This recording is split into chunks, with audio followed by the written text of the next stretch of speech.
Hello, everyone. I'm Dr. Albus McDonald, medicated doctor. Medical doctor. There still seems to be a lot of mistaken information out there about the coronavirus. But just like my acne on prom night, confusion doesn't just clear up from hoping. First, let me begin with my own credentials so that you can all be assured that I know what the hell I'm talking about.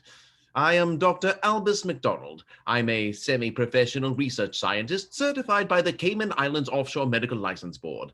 I have a specialty in infectious diseases, epidemics, and I was also a theater major at Johns Hopkins, where I played an internist as an intern, a nurse in a nursing home, and a meth addict in a method acting workshop. I'm regarded as an expert in infections, and as a bonus, I myself have been treated for not one, but two STDs. Once at Mount Sinai Hospital in New York City, and once by a tribal shaman who laced me up with powerful psychotropics that are still in my system, but which stopped the syphilis in its tracks. I've written several books, including The Ragin' Contagion and Infect This. I even had a top 40 song on the white hip-hop charts in the late 1980s, Baby's Got Bacteria. Now, let me begin with what we know about the novel coronavirus, which is also the subject of my new novel, Coronavirus. First, we know that COVID-19 is either transmitted by droplets, such as those expelled by a cough or a sneeze, or it could be aerosol, like my deodorant. This means it's airborne, like dandelion fluff or a B-19 bomber. I'm a bit of a World War II buff. We know that it can be deadly to certain individuals, and it does not discriminate along political party lines, or any other party lines, such as at a nightclub, or a conga.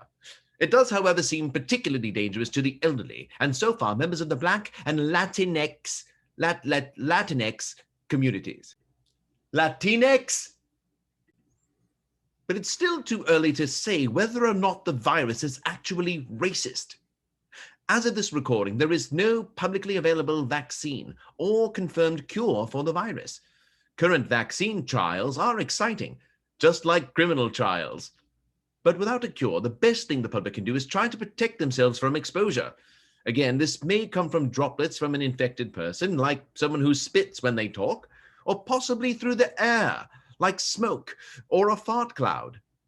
Are there other ways the virus can pass from one person to another? We aren't entirely sure, but we have been able to rule out the following. The virus isn't transmitted by thoughts, like telepathy, so you're safe from psychics. Unless you give them money, then you'll never get rid of them. Anyway, the virus cannot be given through glass. So if you're infected, you can't give it to your goldfish. And believe me, I know some researchers who have tried. They are bored, lonely people.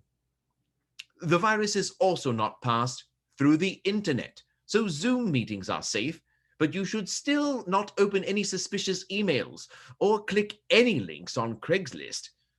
One of the smartest things a person can do is social distancing. This means keeping at least 6 feet between you and anyone not in your own immediate family or household. That is exactly what I would be doing if I had any friends at all. Hand washing is also very important, which should be obvious by now. Like many of you, I never used to wash my hands. Ever.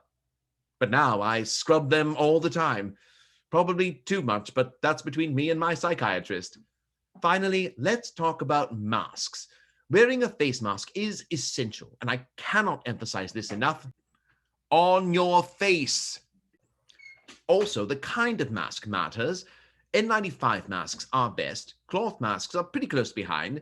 Disposable hospital masks come after those. But Halloween masks are pretty pointless, except to scare me. Oh, and the get-ups they wear on the Masked Singer are just ridiculous. But you already knew that. Regarding disposable masks, a side note, please throw them away in the rubbish. Stop throwing them on the ground near your car. We don't need the mess that the world is in to be made worse with literal garbage. So no more mask tossing. Or shows like Tiger King. Enough is enough. Remember, keeping your mouth and nose covered when you're around others not only offers you a measure of protection, but even more, for anyone infected but who isn't showing symptoms, wearing a mask may be the best way to protect others from being infected by you. So you look really polite, even if you're really a jerk. Like a celebrity who does a public service announcement commercial, but only because they got arrested for shoplifting. Masks are a public safety measure, just like having speed limits or drunk driving laws, and the take a penny, leave a penny rules at 7-Eleven. They benefit everyone, whichever side of the deal you're on. Just don't take advantage. Let's say you sneezed. Bless you. Look, you covered your nose. See how easy that was? One last thing about face masks, though this hasn't been verified by the CDC. Colorful masks with patterns, funny phrases, or Harry Potter characters are the coolest. Except Voldemort. That guy really gives me the creeps, medically speaking.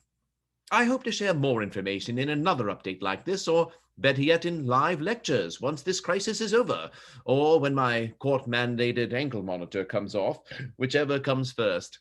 Well, it's time for me to dive back into the science, so thanks for watching. And don't forget to wash those hands, especially after watching this video. From the Litmus Foundation Pharmaceuticals Laboratory and Needle Factory, this is Dr. Albus McDonald saying, be healthy, stay safe, and spread happiness, not infectious diseases.